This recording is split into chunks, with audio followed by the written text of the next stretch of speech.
Hello students, in this video we are going to study our chapter number 1, physical world.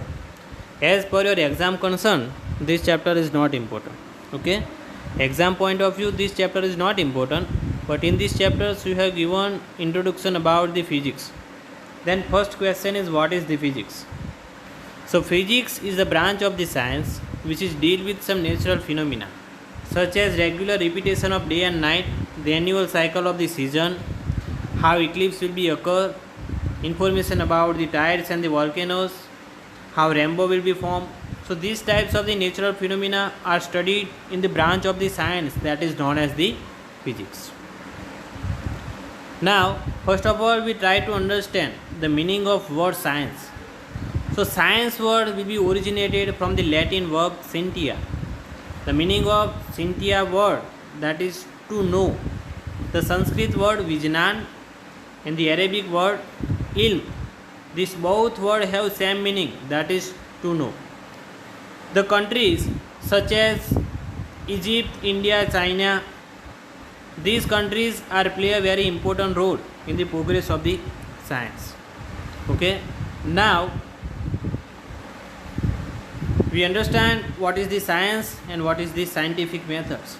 So science is the systematic attempt to understand the natural phenomena in as much detail and depth as possible. So science is the systematic attempt to understand the natural phenomena such as the repetition of day and night, the annual cycle of the season, how eclipse will be occurs, what is the reason behind the formation of the rainbow. So these types of the natural phenomena are studied in depth, in details. Okay, so science is the systematic attempt. Now the scientific method involves several interconnected steps.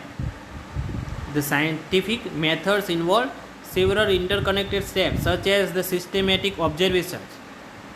We control the experiment, we take the qualitative and quantitative reasoning, the verification and falsification of the theories. Okay, these types of the tasks will be performed in scientific method. But here notice that whenever theories will be established, so that theories will be accepted after the verification of that theory by relevant observation and experiment. Then and then only that theory will be accepted. Okay, so now we explain this statement, that is science is always dynamic. Then what is the meaning of this statement? Science is always dynamic. That means the theories which is present or which is exist in the science which is not final theory. Okay, there is no final theory in the science. When we improve in detail and precision of the observation of any experiment, or suppose we perform the experiment and that experiment suppose give the new results. So if we want to study or understand that results, so we need to modify the presence or existence theories. It is necessary to modify that existence theory. Okay, this modification is not drastic. It is maybe lie within the framework of the existing theories, but we need to modify that existing theory for understanding the new theories which is given by some experiments. As for examples, the Johannes Kepler's, which is examine the extensive data on the planetary motion of the planet around the sun, that is collected by Tycho Brahe. The Tycho Brahe collected the data about the planetary motion of the planet around the sun. Okay, and this data will be examined by the Kepler's, and Kepler suggested that the planetary circular orbit in heliocentric theory. This theory is suggested that the sun is at the center and all planets are moved around the sun in circular orbit. Which orbit? Circular orbit. Then after the examination of the data on the planetary motion of the planet which is collected by the Tycho Brahe, the Kepler, it suggested that when we replace the circular orbit of the planet around the sun by the elliptical orbit, then the data which is collected by Tycho Brahe, it is easy to understand. Okay, so here we need to modify the circular orbit of the planet around the sun, that is elliptical orbit. Okay, so when the experiment gives some new results, at that time we need to modify some existing theories. Now some new theories, some existence theories are unable to explain some new observation or some new results. At that time we need to develop some new theories. For examples, in beginning of the 20th century, the very successful theory, that is the Newtonian mechanics, but it is found that these Newtonian mechanics are unable to explain the basic features of the atomic phenomena. So atomic phenomena will be not explained by this Newtonian mechanics. So at that time we need to establish or we need to develop some new theories. Similarly, they accepted the wave nature of the lights will be failed to explain the photoelectric effect properly.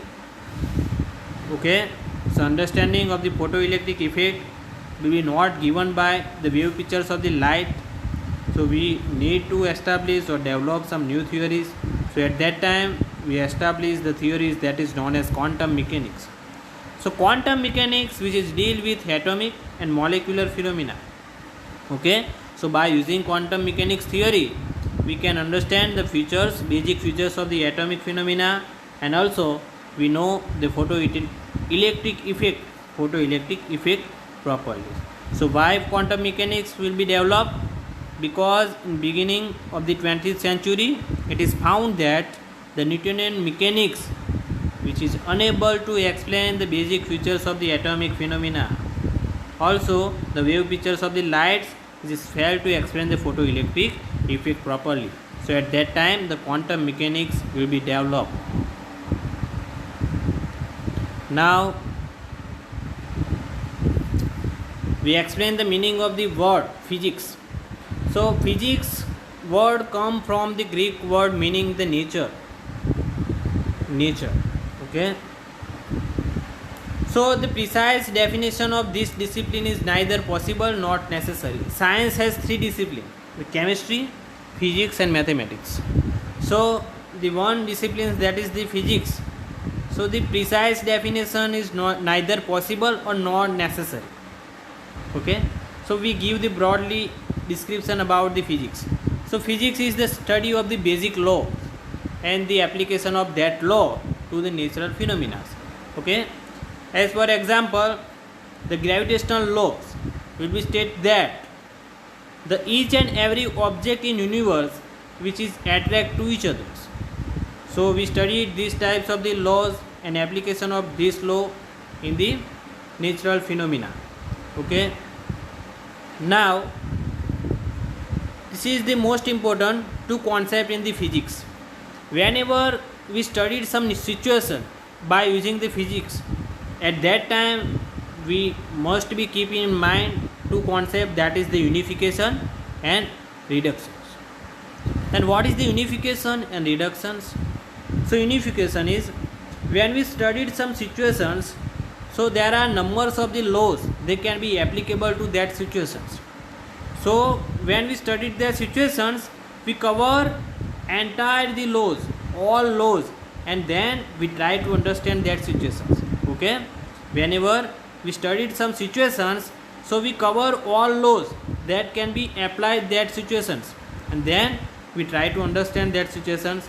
For examples, when object is free falling towards the earth, that not only gravitational force will be act on that object, the air frictional force is also attracted or acting on that objects. So whenever we studied that phenomena, free falling of the object towards the earth, so we must be account, in addition to gravitational force, the frictional force is also considered. Okay, now second concept, that is the reduction. Then what is the reductions?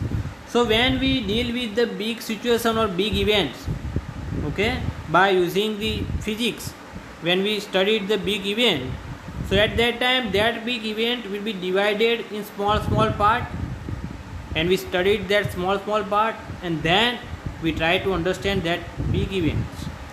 For examples, suppose we want to know the structures of the any materials. So we know that each and every materials is made up of a teeny particles that is known as atoms. So first of all, we try to understand the structures of the atoms, and then by using that information we can easily understand the information or result regarding that material structures. We can easily understand by using the information about the atomic structures. Okay, so that is the reduction concepts. Okay, so whenever we studied any phenomena, any natural situations by using physics, so we must be keeping in mind two concepts, that is unification and reductions. Okay, so we stop here. Thank you.